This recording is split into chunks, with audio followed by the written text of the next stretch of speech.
अस्सलाम वालेकुम, welcome to हनीफ्स kitchen. இன்னைக்கு நாம மில்க் பிக்கிஸ் பிஸ்கட்ல சாக்லேட் ஸ்விஸ் கேக் ரோல் குழந்தைங்களுக்கு பிடிச்ச மாதிரி ஓவன் இல்லாம நம்ம ஹனீஃப்ஸ் கிச்சன் ஸ்டைல்ல ரொம்பவே ஈஸியா எம்மியா எப்படி செய்யறதுன்னு பார்க்கலாம் வாங்க.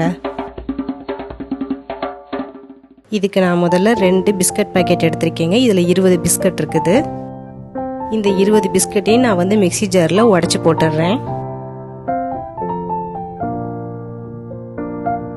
இப்போ இது எல்லாத்தையும் நம்ம நல்லா பவுடர் பண்ணிடலாம். இந்த மாதிரி நல்லா ஃபைன் பவுடரா பண்ணிடலாங்க. பண்ணிட்டு அதுக்கப்புறம் நான் ஒரு ஜல்லடை வச்சு இது எல்லாத்தையும் நல்லா சலிச்சிடுறேன்.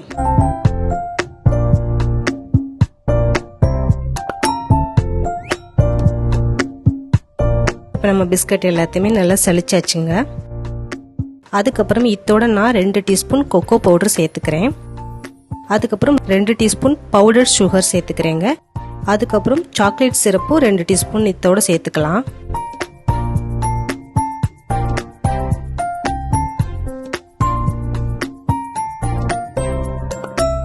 இப்ப சேர்த்துட்டு இது எல்லாத்தையும் நல்லா மிக்ஸ் பண்ணிடலாங்க.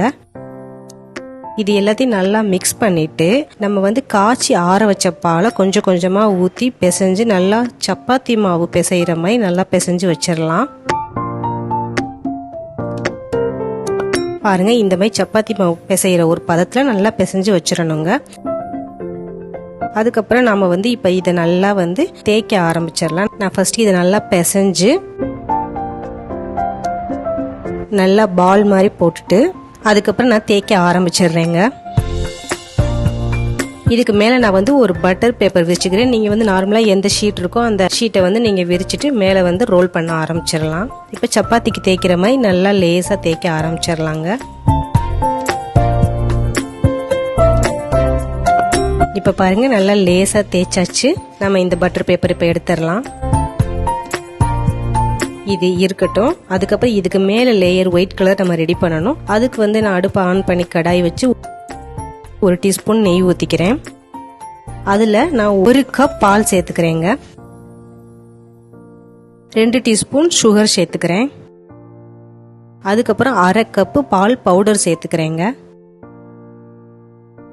இப்ப இது எல்லாத்தையும் கட்டி இல்லாம நல்லா மிக்ஸ் பண்ணிடலாம். மிக்ஸ் பண்ணிட்டு இந்த பால் நல்லா கொதிக்க வச்சு இது ஒரு கோவா கன்சிஸ்டன்சி வரணும். ஸோ அது வரைக்கும் நம்ம கிளறிக்கிட்டே இருக்கலாங்க. கிளறிக்கிட்டே இருந்தா நல்லா பால் நல்லா கொதிச்சு சுண்ட ஆரம்பிச்சு உங்களுக்கு ஒரு கோவா ஸ்டேஜுக்கு இந்த மாதிரி ரெடி ஆயிடும்.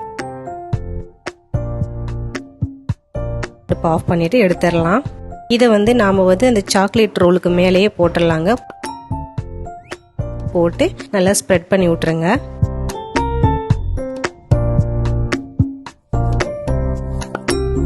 ஸ்ப்ரெட் பண்ணி விட்டுட்டு இது கொஞ்சம் சூடா இருக்கு. இந்த சூடு ஆறட்டும். பாருங்க, சூடு நல்லாவே ஆறிடுச்சு. இதுக்கு மேல நான் திருப்பி அதே பட்டர் பேப்பரே மேல போட்டு தேய்க்க ஆரம்பிச்சிடுறேங்க.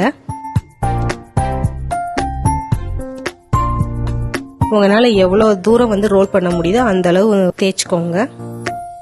இப்ப பட்டர் பேப்பர் எடுத்துடலாம். எடுத்துட்டு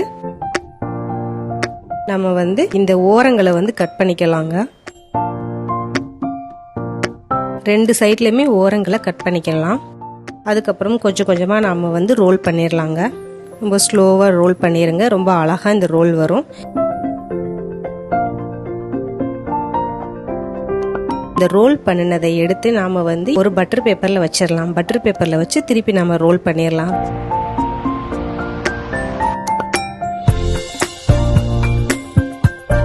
ரோல் நல்லா டைட்டா பண்ணிட்டு இதை எடுத்து நம்ம ஒரு 1/2 an hour ரெஃப்ரிஜரேட்டர்ல வச்சிடலாங்க. இப்ப 1/2 an hour ஆயிடுச்சு. நான் எடுத்து ஓபன் பண்ணி பாக்குறேன்.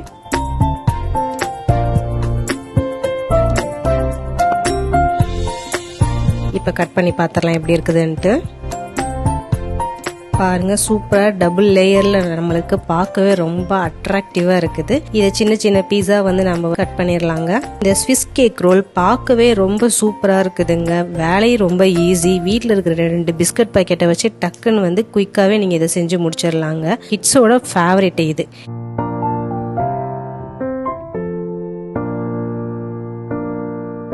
இதை நாம இப்போ ஒரு பிளேட்ல எடுத்து வச்சிடலாம். நீங்க கடையில இந்த கேக் வாங்குனீங்கன்னாக்க காஸ்ட்லியா தான் கொஞ்சம் இருக்கும். நம்ம ரொம்ப ஈஸியா வீட்டுல இருக்கிற 2 பிஸ்கட் பாக்கெட்டை வச்சு ரொம்ப ஈஸியா இந்த ஸ்விஸ் கேக் ரோல்ல நம்ம ரெடி பண்ணியாச்சு. இதுக்கு மேலே நான் கொஞ்சம் சாக்லேட் சிரப்பை ஊற்றிக்கிறேங்க. அதுக்கப்புறம் கொஞ்சம் சாக்கோ சிப்ஸும் மேலே போட்டுக்கிறேன். இது ரெண்டுமே ஆப்ஷனல் தான், உங்களுக்கு வேணும்னா நீங்கள் சேர்த்துக்கோங்க. இப்போ எப்படி இருக்குன்னு சாப்பிட்டு பார்த்துடலாம். இது வந்து பார்க்கவே அவ்வளோ ஒரு ஸ்மூத்தாக இருக்குங்க. இதோட டேஸ்ட்டு ரொம்ப ரொம்ப சூப்பராக இருக்குது. இதில் வந்து நம்ம அந்த சாக்லேட் சிரப்பும் இந்த சாக்கோ சிப்ஸும் போட்டிருக்கிறதுனால இதோட டேஸ்ட் இன்னுமே ரொம்ப ஜாஸ்தியாக இருக்குதுங்க. இது பார்க்கவும் ரொம்ப சூப்பராக இருக்குது. இதோட டேஸ்ட்டும் அவ்வளோ சூப்பராக இருக்குதுங்க. ஸோ நீங்கள் கண்டிப்பாக இந்த ஸ்விஸ் கேக் ரோலை ட்ரை பண்ணி பாருங்கள். ட்ரை பண்ணி பார்த்து எப்படி இருந்துச்சு நம்ம கமெண்ட் பாக்ஸில் நமக்கு ட்ராப் பண்ணுங்க. அப்படி நம்ம சேனல் சப்ஸ்கிரைப் பண்ணிடுங்க. அப்படி பக்கத்தில் இருக்க பெல் ஐக்கானையும் கிளிக் பண்ணிடுங்க. அதோட நம்ம வீடியோஸ் எல்லாத்தையும் பார்த்து என்ஜாய் பண்ணுங்கள். தேங்க்யூ.